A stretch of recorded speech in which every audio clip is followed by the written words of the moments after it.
أعوذ بالله من الشيطان الرجيم بسم الله الرحمن الرحيم يا أيها الرسول كلوا من الطيبات واعملوا صالحا Inni bima ta'maluna alim. Yang bermaksud, wahai rasul-rasul, makanlah daripada benda yang suci dan kerjakanlah amal-amal yang soleh. Sungguhnya aku maha mengetahui apa-apa yang kamu kerjakan. Surah Al-Mu'minun ayat 51. Tuan-tuan dan puan-puan, saya ingin mengingatkan diri saya dan tuan-tuan dan puan-puan, khususnya para pemimpin negara di peringkat kerajaan persekutuan, kerajaan negeri, kerajaan tempatan, ketua-ketua jabatan, ketua pusat tanggungjawab, federal, state, local government, ahli parlimen dan adun. Saya mendapat hidayah dengan izin Allah Subhanahu Wa Taala, bersyukur kita kepada Allah Subhanahu Wa Taala kerana Allah Subhanahu Wa Taala memberikan nikmat iman dan Islam. Persoalan saya sekarang ini adalah berkaitan dengan integrity dan accountability. Apabila Allah Subhanahu Wa Taala memberi peringatan, firman Allah dalam Al-Quran, sesungguhnya Allah memberi peringatan dan Allah membawa maksud, wahai rasul-rasul, Allah ingatkan kepada Rasul dan Nabi, makanlah daripada benda yang suci dan kerjakanlah amal-amal soleh. Sesungguhnya aku maha mengetahui apa yang kamu kerjakan. Tapi hari ini kita melihat bagaimana kepimpinan dalam negara, bagaimana pemimpin-pemimpin yang diberi amanah, diberi tanggungjawab, mereka-mereka yang sepatutnya menjadi pemimpin contoh, namun di kalangan mereka terpalit dengan rasuah dan salah guna kuasa, dan mereka-mereka ini adalah mereka-mereka yang menyumbang kepada kefakiran, kekufuran, kemiskinan rakyat akar umbi. Baik Melayu, Cina, India, Sabah, Sarawak, Kadazan, Provinsi asli, rakyat merana, rakyat ditipu hidup-hidup, diperbodohkan tahun demi tahun, penggal demi penggal. Pemimpin-pemimpin rasuah ini sentiasa bermaharajalela dan mereka memimpin.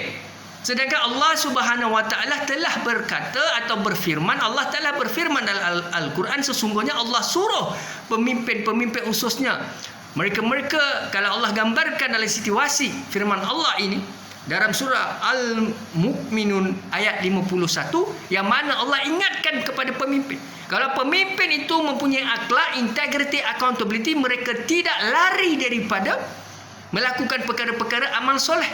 Bukan saja menjaga solat 5 waktu bagi umat Islam, ya, pemimpin Islam mesti menjadi contoh.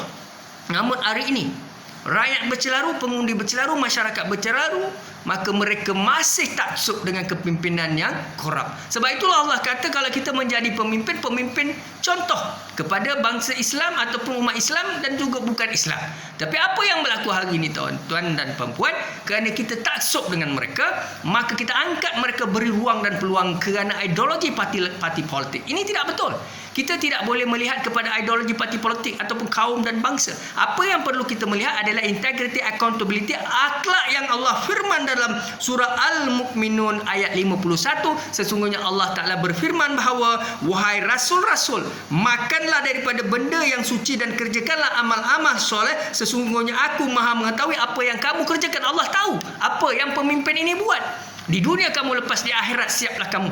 Ya, azab yang pedih bagi pemimpin-pemimpin korup, kleptokrat ini, menipu rakyat hidup-hidup, menutup kes-kes mahkamah, dan mereka keluar daripada kegiatan-kegiatan dan salah laku, dan mereka bermaharajalela kerana kuasa politik di tangan mereka. Ini diberi oleh rakyat.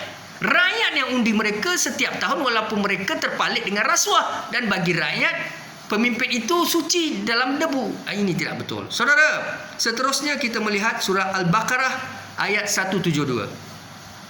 A'udzu billahi minasyaitonir rajim. Bismillahirrahmanirrahim.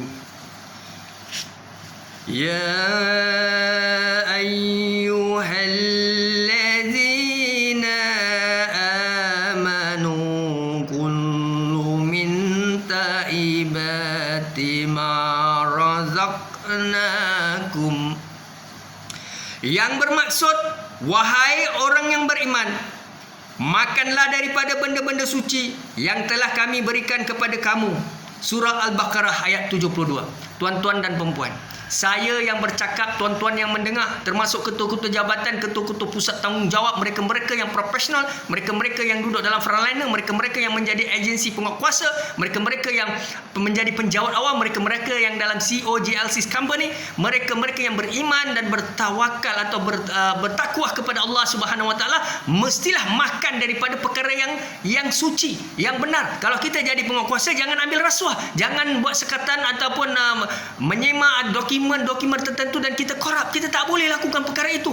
Ya, seperti mana Datuk Ayub Khan Maidin Picih menyatakan, ambil rasuah banyak-banyak, ya, simpan duit banyak-banyak, ya, ambil harta rakyat dan sebagainya, menipu orang, ya, dan dah mati besok nak rasuah. Adakah kamu mau merasuah malaikat? Itu soalan daripada Yang Berhormat Datuk Ayub Khan Maidin Picih. Tapi Allah Ta'ala berfirman dalam surah Al-Baqarah ayat 172, Allah kata, wahai orang-orang yang beriman, makanlah daripada benda-benda yang suci yang telah kami berikan kepada kamu. Ini kita umat Islam di Malaysia dan negara kita. Tapi apa yang berlaku sekarang ini, kita melihat sikap kita, saudara. Ya, kita jadi agensi penguasa, kita jadi ketua jabatan, kita jadi ketua pusat tanggungjawab, kita ada rumah yang banyak, kita ada kenderaan yang banyak, kita ada aset yang banyak, tanah yang luas dan sebagainya. Dari mana kita dapat semua ini? Ya, dengan gaji kita yang tidak setara dengan harta yang kita miliki. Macam mana dengan kerjaya kita ini kita boleh memiliki aset yang banyak, kenderaan yang banyak, apartmen yang banyak, ya, dan wang berkepuk-kepuk dalam rumah, ya. Kita juga ada wang di dalam dan luar negara. Siapa bagi? Daripada mana datang hasil ini? Kalau keringat daripada segala perjuangan kita, hasil kerja kita dan apa yang kita lakukan secara halal, tidak mengapa. Tapi hari ini kita melihat bagaimana SPRM mendakwa, menahan, menangkap, ya, ABCD, ya. Apa A itu orang yang ambil rasuah, ya. B itu orang yang memberi rasuah, C itu klaim tuntutan palsu, D itu salah guna kedudukan.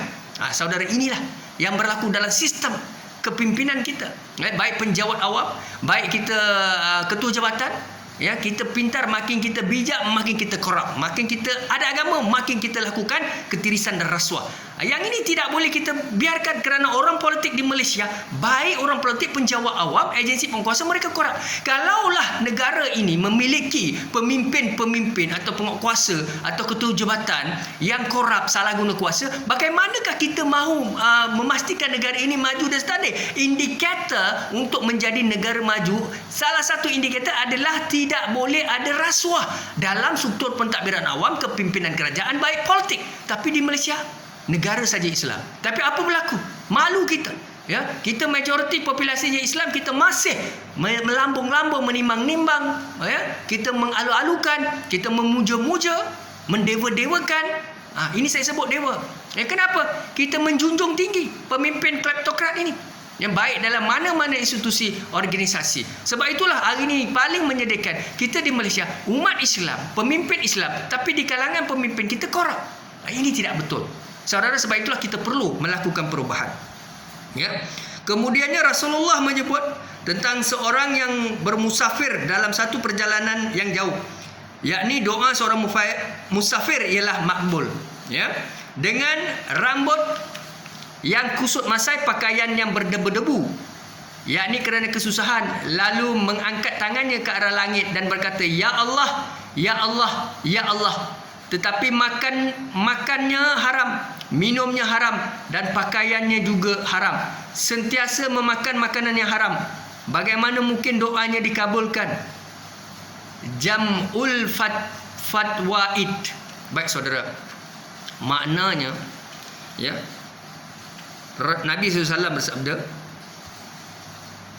menyebut tentang seorang musafir dalam satu perjalanan yang jauh. Sepatutnya musafir ini, apabila mereka jalan jauh dan sebagainya, doanya itu dimakbulkan. Ya, tetapi dalam keadaan ini kita tengok Nabi gambarkan, Rasulullah gambarkan keadaan musafir itu dalam rambut yang kusut masai, pakaian yang berdebu-debu, ya, kerana dia susah sukar, ya, musafir, ya, daif, miskin dan sebagainya. Lalu mengangkat tangannya ke arah langit dan berkata, ya Allah, ya Allah, ya Allah, tetapi makanannya haram. Siapa kata haram? Ini Rasulullah, ya. Minumannya haram.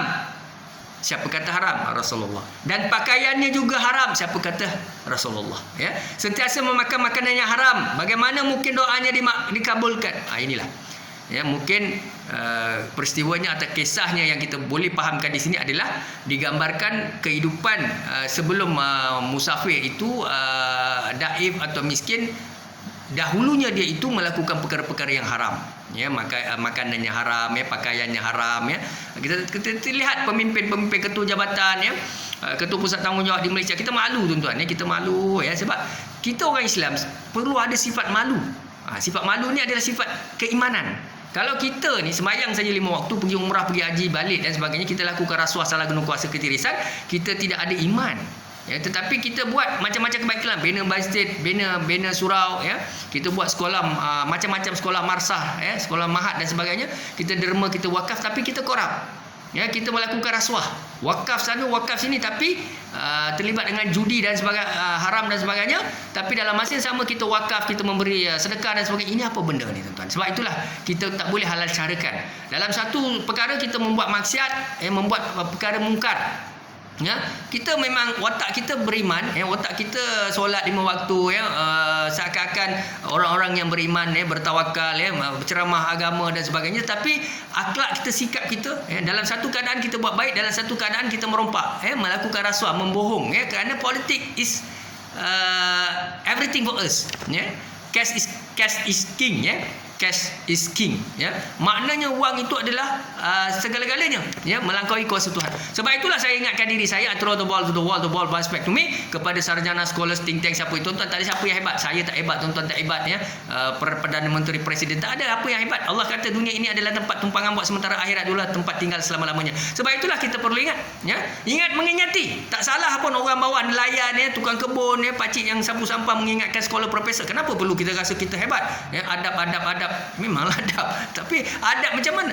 Tuan-tuan yang duduk di atas tu, ketua jabatan, ketua pusat tanggungjawab, CEO, pemimpin, tak ada integriti, tak ada accountability, mengampung, membodek, ya, menyalahgunakan kuasa. Macam manalah, tuan-tuan, ya, sebab kita menggunakan ilmu yang kita ada, kedudukan kita ada, portfolio yang kita ada, menjajah mentaliti rakyat, ya, memperbodohkan rakyat, memperkotak-katikkan, mengugut rakyat. Saya bos, saya king, saya ketua jabatan, saya scholar, saya profesor, saya think tank, saya pemimpin, saya minister, siapa kamu, kamu ikut cakap saya, kalau tak suka kerja sini berhenti, ya, kamu tak fit, ya, kamu tak fit, kamu ada masalah, kamu ada tekanan. Inilah mindset, bagi saya, tuan-tuan dan puan. Jangan salah guna kuasa. Allah Ta'ala telah berfirman, ya, dalam kitab Al-Quran. Kita ada kitab Al-Quran, kita ada kitab Al-Quran, ya, kita ada sunnah Nabi, kita ada. Tapi itulah masalah manusia akhir zaman ini. Pemimpin-pemimpin yang korup, salah guna kuasa, dilambung-lambung, diangkat-angkat, dilantik dan diundi. Pemimpin-pemimpin baik semua dia pulaukan, dihumban ke penjara, ya. Jadi tuan-tuan dan puan, kita ingat mengingatilah, ya. Bagi saya, kita tak boleh lari, ya. Dalam dunia ini mungkin kita bebas, di akhirat nanti Allah akan, ingatlah, seksa kubur itu benar, seksa akhirat, ya. Kubur itu benar, ya. Alam akhirat itu benar, alam syurga neraka itu benar, ya. Alam barzah itu benar. Semua itu bukan tipu, ya. Orang India pun sebut neragam syurgam, ya. Dalam bahasa Melayu pun disebut neraka syurga, ya. Sanskrit, ya. Neragam syurgam, India kata, ya. Orang Melayu sebut surga neraka, ya.